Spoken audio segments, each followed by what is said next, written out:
welcome to your News Now Sports. I'm Dave Siseski. Early season action on the diamond across Northwest Ohio. Let's start things off in Harrod County. Wapakoneta taking on Allen East this afternoon. We'll get to the stellar defense in a bit, but it started out with the bats for the Lady Skins.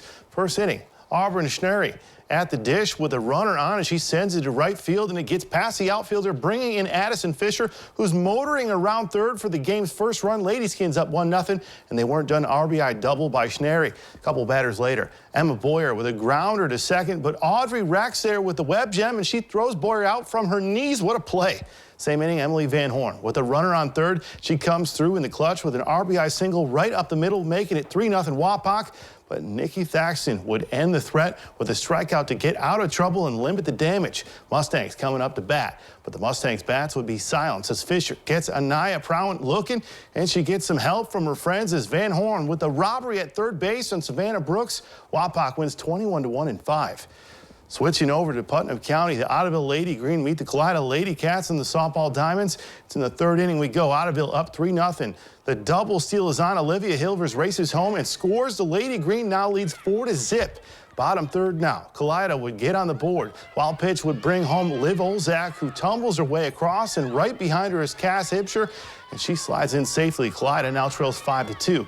To the fourth, Hannah Brinkman with the slow grounder to third. The out is recorded at first, but Hannah Wenslick does come home on the play. Ottoville with a 4-run cushion, and that's more than enough for Wenslick, who gets it done on the mound. She rings up a pair of Wildcats in the fourth. Ottoville goes on to win 9-3.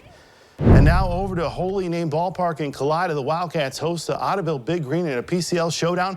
In the second inning we go. Carson Clausing strikes his man out, part of a 1-2-3 inning as the Wildcats come up to bat. The bottom of the second, E.J. Miller goes opposite field for the base knock, racing from second and coming home and scoring is Colin Hoffman. Kalida gets on the board first. They lead 1-0.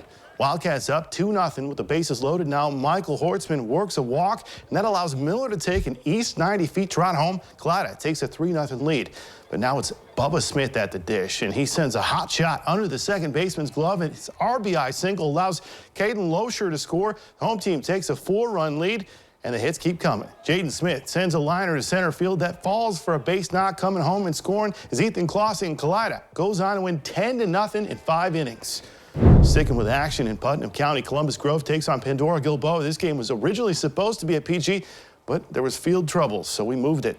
Pick things up in the sixth. Grove leads 6-1. Shep Helker at the bat. He skies this ball to left field. That's deep enough for Isaac Ricker, who makes the hard 90 sprint home. Bulldogs take a 7-1 lead.